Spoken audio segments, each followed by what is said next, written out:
Hey guys, I want to welcome you to the weekly Wednesday for the Financial Freedom newsletter, where every week, every Wednesday, we delve into something inspirational, motivational, something excerpt taken from the Financial Freedom weekly newsletter. Wherever you are, if you're listening on Spotify, on iTunes, Google, be sure to click the like, subscribe, share, comment. And without ado, let's get into the show. Hey guys, welcome to this week's podcast episode for the Financial Freedom Podcast.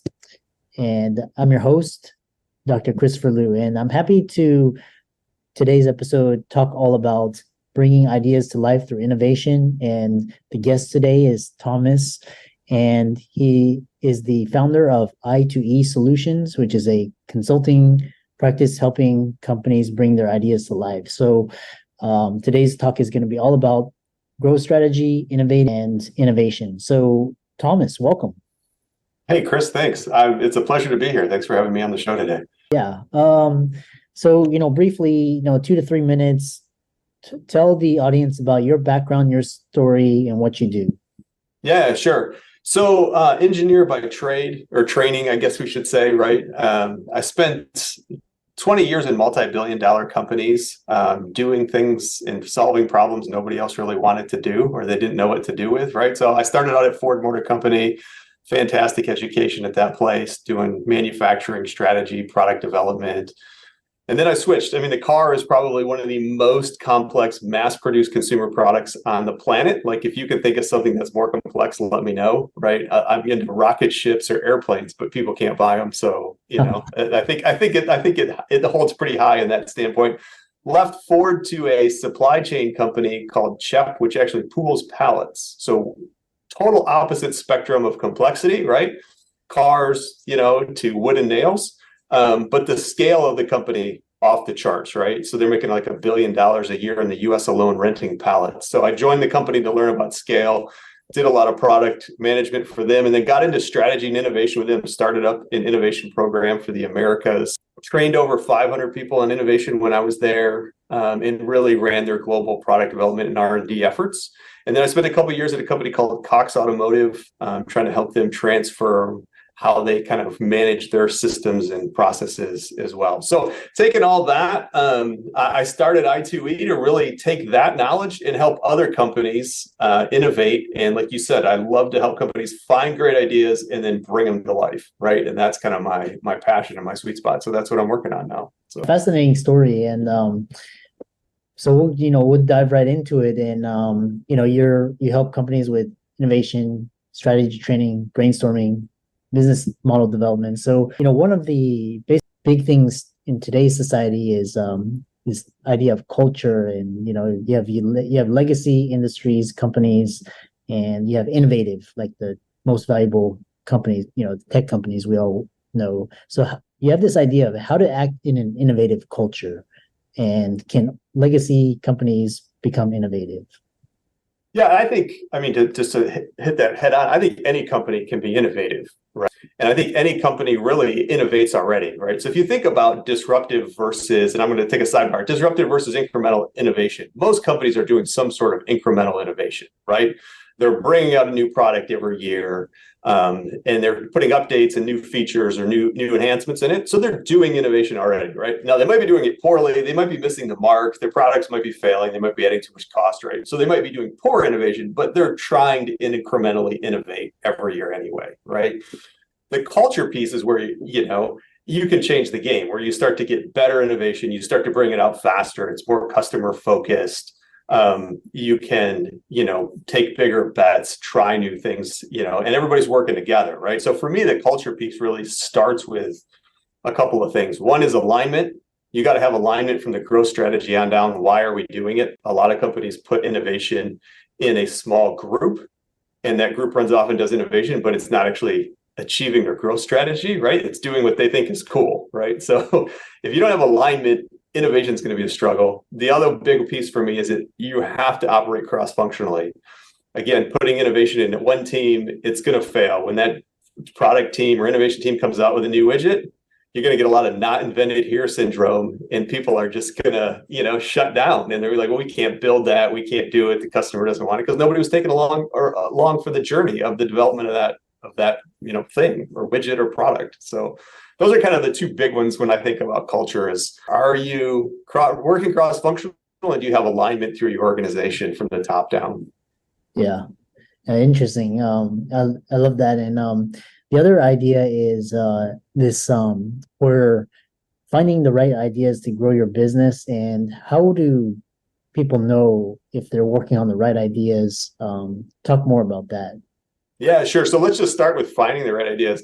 I am a big fan of not being random about finding your ideas. If you are just randomly trying to find ideas, you are believing in a whole lot more luck than I believe in, right? So to me, you've got a plan to find your ideas. And now that may seem, oh, that's not creative, that's not whatever. I don't think that's true, right? We got to have a plan and a process to find ideas. Now it's got to involve your customers. It's got to involve regular brainstorming, insights from the marketplace. You got to be mixing all those together on a regular basis to solve pain points for your customers. So that's what I mean when we're going to plan to find ideas, right? Now, once you've got them, that creates a whole nother set of challenges. We can come up with ideas all day really quickly. It's not hard to come up with ideas.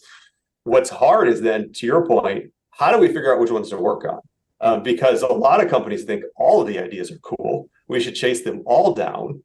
And then they get distracted by everything, and they're not really going in any one direction because they're chasing everything down, right? So you need some ways to compare ideas to figure out which ones are moving you along. So let's go back to that growth strategy piece. Which ones are going to move us further along in terms of our strategy of where we want to go, right? Because an idea should move you towards your destination. Which ones are going to help move us toward the destination? And then which ones are big enough for us to work on? I love to innovate from the future. So if you have an idea, what does the future of that idea look like, right? And so for, probably a lot of your clients, like, hey, I'm thinking about starting a business, or I'm starting to add this, maybe part to my business, or this new product to my business.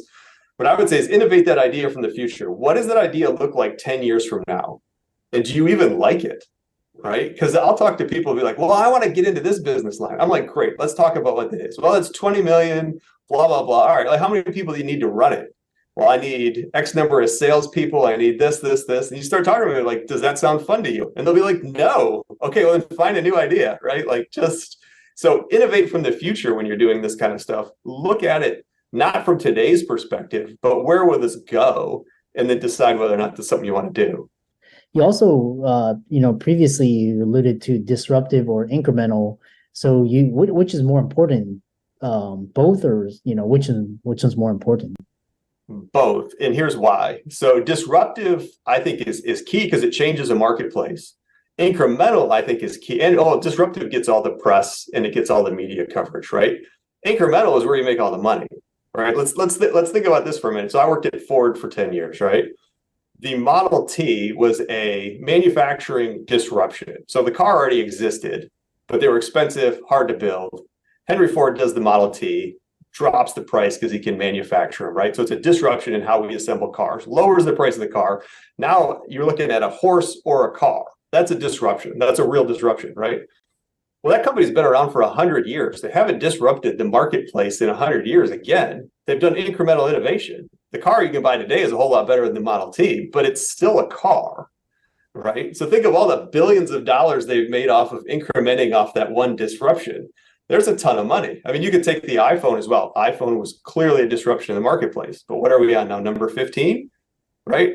And everybody jokes every time the new one comes out that it was such a small change over the previous one.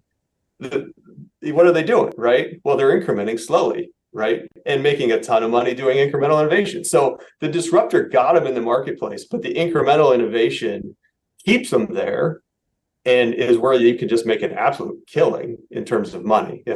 Hopefully that explanation works, makes sense for you, but that's the way I see it, right? They're both equally important, but incremental, you can crush it in terms of making money.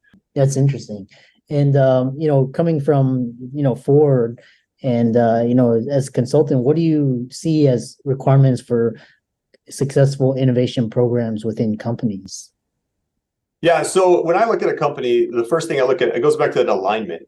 right? And I can tell right away if you give me a growth strategy, your product plan, and your innovation portfolio, I can tell you right away if you're going to succeed or not. Because if those three aren't lined up, you know, you don't have a prayer. You're all three are shooting different directions. That's what I see a lot. Is companies got a growth strategy, but then the product guys put together a product plan, and the innovation team is off doing stuff they think is cool, right? Well, none of them are talking together. So that's, to me, when I look at a company, that's one of the first things I look at is how aligned are you? And then you go to, well, do you have the culture to back it up? Like we talked about before, right? Do you have the right people? Do you have the right mindsets? Are you coming up with the right ideas, and can you bring them to life? So that's kind of what I take a look at when I look at a company. Yeah, I love that. The other idea is these now is innovating within a company, the intrapreneurs, and then Yep. in starting your own company, entrepreneurs. What with your expertise, kind of where do you see like the most successes, intrapreneurs or entrepreneurs? So that's tough. That's a tough one to answer because I think it's a mix, right?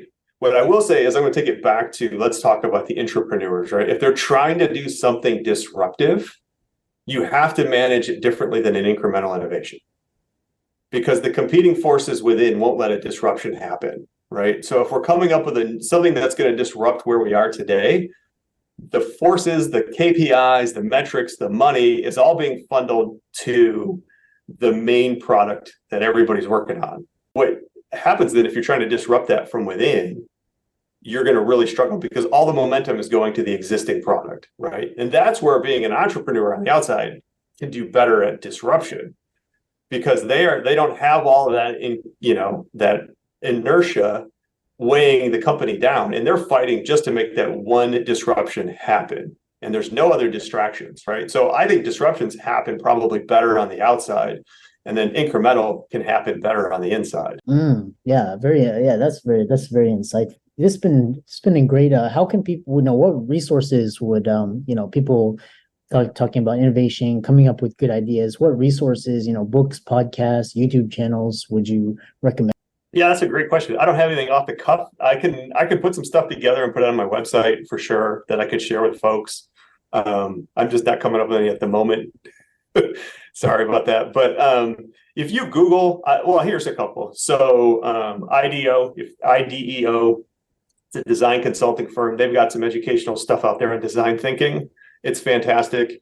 Strategizer is another company that puts out a lot of information around new business models, and creative thinking. I'd start with those two if I was going to tell anybody to go anywhere. Those are two big ones. And then for all the audience out there, let's thank Tom for coming onto the show, talking about innovation thinking. I love this idea, disruptive or incremental innovation, and entrepreneurship.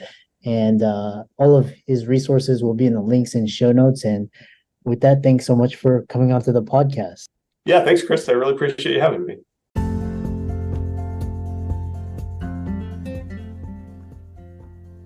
I hope you really enjoyed that wonderful, inspirational, motivational piece. Again, wherever you are listening, if you liked it, be sure to like, comment, share, subscribe. We're on everywhere: Spotify, iTunes, Google, Amazon, Audible. And without much ado, be sure to thank this show's sponsors, and we'll see you next week.